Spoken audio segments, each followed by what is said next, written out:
Hey guys, welcome back to another video, and today, I have my first, I'd say legit video planned. Yes, I finally got my hands on, a decent map, to say the least. And now I'm going to do the scenario. What if Austria collapsed in 1910? I forgot the Balkans are inaccurate. Oh well.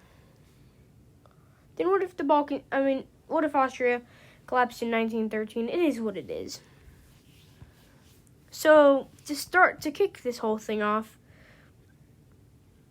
we are going to have a rebellion spark in Hungary. Now, this rebellion is going to...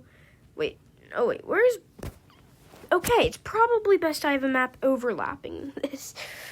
I am personally going to go with a 1941 map. Why that is? Just so I have the division. Because that might honestly end up being what mainly divides. Alright. So wait, let me grab the exact color of it.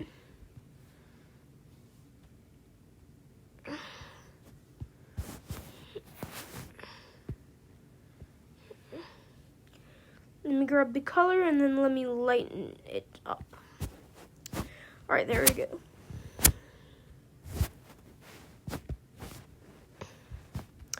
Alrighty. Now, in Budapest, we're going to see a major revolt. Oh wait, it's on layer 2 because I'm stupid. Alright. There will be a major revolt in Budapest. Now, this will be known as the Budapest Rebellion, which will be its own which will declare independence. Let's say the timelines in, February 14th, 1912. And with that, the Kingdom of Budapest declares its official independence.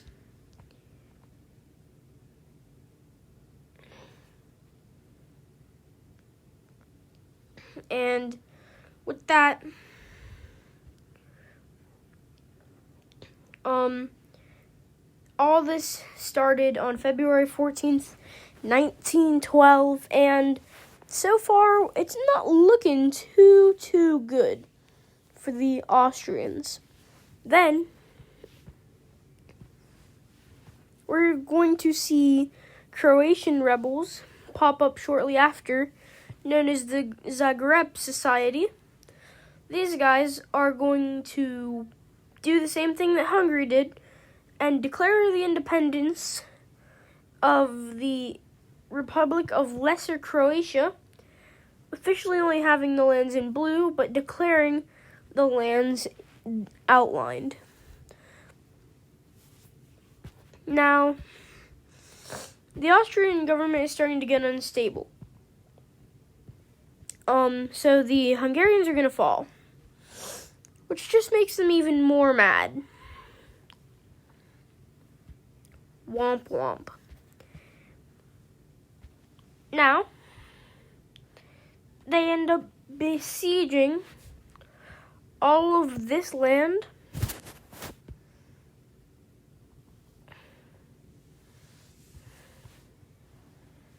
plus some outer lands. They're going to expand out of their main fortress area in Budapest and make it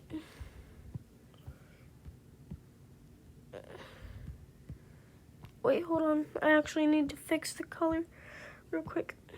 All right.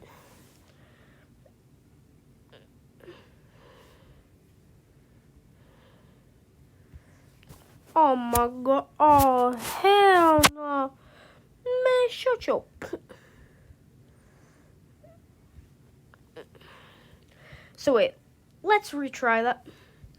So they are going to expand out by this lake. Yes, I'm actually a person to show bloopers. Who cares? Then they're going to get bigger and worse. More people are going to join the revolt, not fearing the Austrians. And just like that,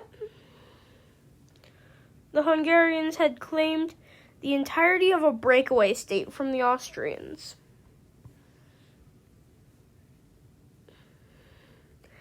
They officially broke off on February 17th, 1912. And with that, the Austrians are starting to collapse now. Then it gets even worse when the the people of Croatia declare war on the Hungarian party for claiming their land. Now this is obviously going to spark out even worse. Whoa, okay. So then, the troops will continue pushing through into northern Croatia, and they will make a huge offensive, making themselves bigger, and the Hungarians are not expecting this at all. Meanwhile, on the Austrian side, there officially starts a Polish revolt in Galicia. Yes, I know that sounds really stupid, but it happened. And this actually ends up happening in Russia too. The Polish people of Krakow and Warsaw unite together, breaking down the border between Austria and Russia, trying to proclaim the independence of a new state. Now, the Russians were unmobilized, and most of their troops were stupid. So stupid they didn't even know how to hold a gun. Therefore, immediately, when people revolted at Warsaw, no one was ready for that. Or whenever the Austrian border was broken down by the Polish. Soon enough, they would proclaim themselves to be a kingdom spanning throughout these lands officially at the moment. Only for the moment. And mind you, this just makes things worse. Now there's a Polish front, a Croatian front, a Hungarian front. What's next? Wait, what? A Moravian front? That's right. Moravians. And Bohemians, of course. Trying to form Czechoslovakia because they're annoying. Ba-da-ba-ba-ba. They break down the Hungarian border and unite with their Slavic, Polish bros. Then they try to meet up. However, they only get so far. In fact, this is by the time that mostly the Austrians are collapsing now. There is no hope on saving the empire. And with this, the Germans take advantage of it to try and get a bit of land grabs. The German Nationalist Party immediately welcomes them. Soon Austria surrenders to everybody, and borders can be redrawn. So now, how things are going to go down. Okay? Let me undo everything. Alright. Now that we've gone back in time, Hungary is going to take the lands they have self-proclaimed.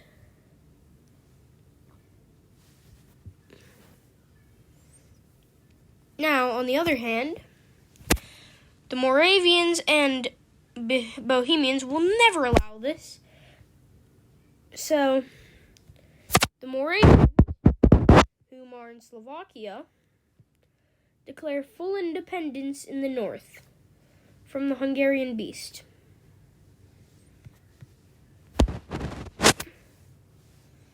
And with that, full sovereignty of the Republic of Moravia / Slovakia, depending on who you are, is recognized officially.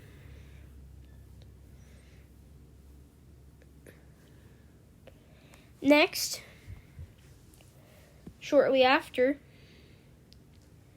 the Bohemians are going to say, "Oh, hell no," to the Austrians and officially declare full independence, trying to take the Sudetenland, but the Germans argue that is their territory along with Austria. And the Czech, aka Bohemians, comply because they know if they get involved with that conflict, they can easily be taken out of this world because, well, they're rebels. Who the frick do you think they are? And with that, the wall between the two is immediately going to fall. And the Czechoslovak Republic has been formed. Now the Austrians are going to be ceded to Germany, and the Habsburg family has failed to do their job as they are now fully compliant to the likes of Berlin.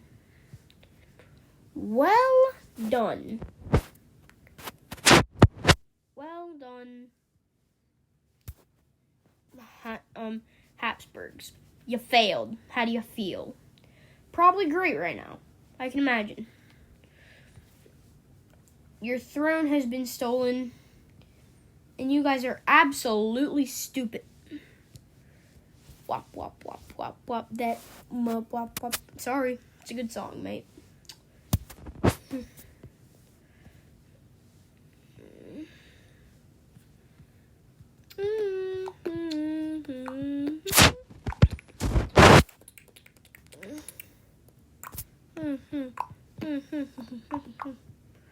I ain't a stranger to the danger. I'm a living, I'm okay, they're good songs, alright?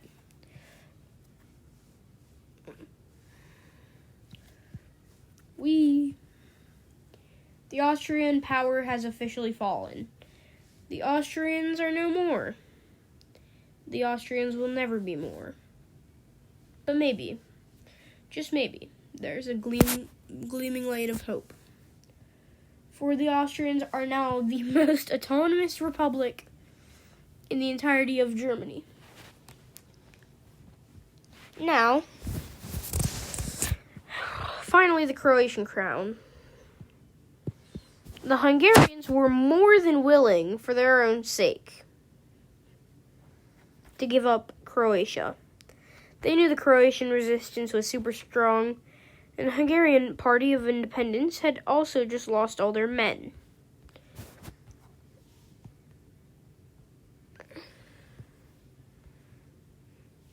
So, they were willing to comply with Croatia's demands.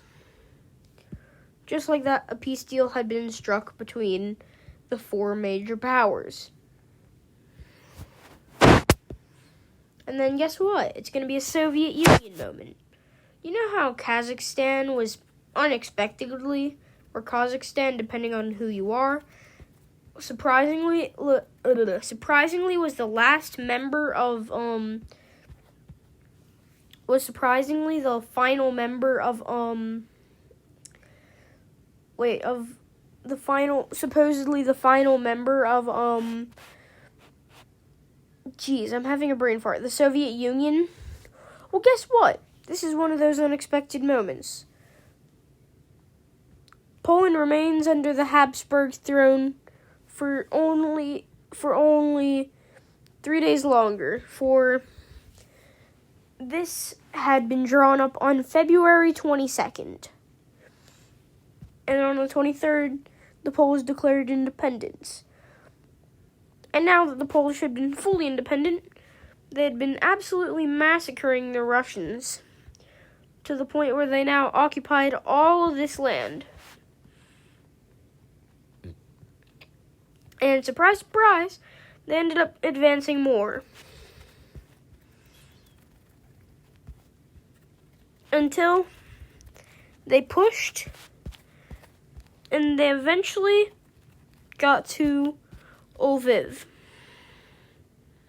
after some fighting down here.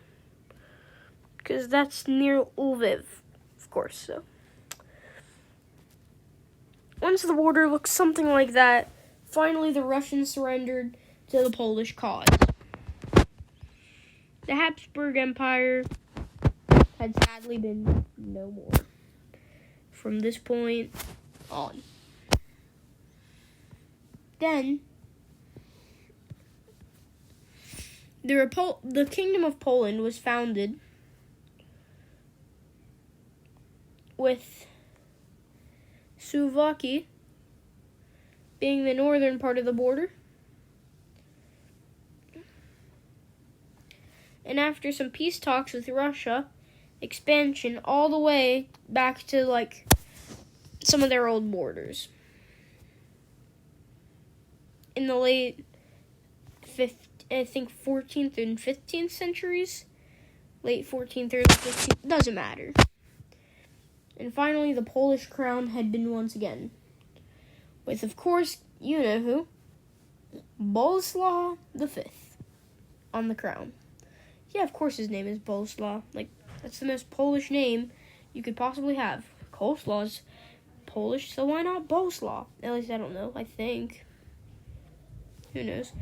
But there it is, the collapse of the Habsburg Empire.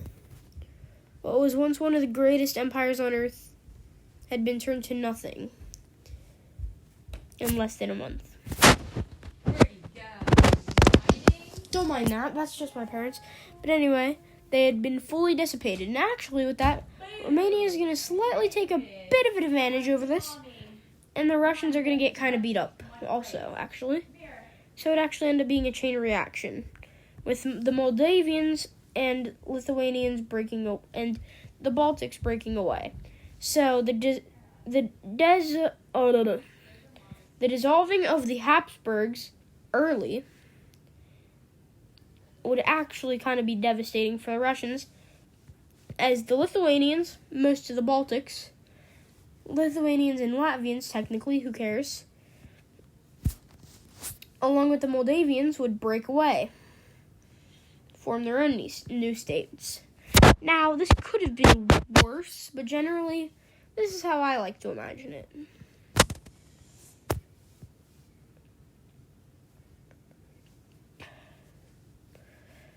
Well, here it is. The final results in 3, 2, 1, boom. Just like that.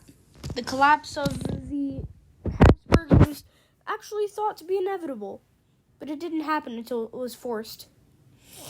And just like that, the Habsburgs are gone. So now I have a question for you all. How often do you think about the Roman Empire?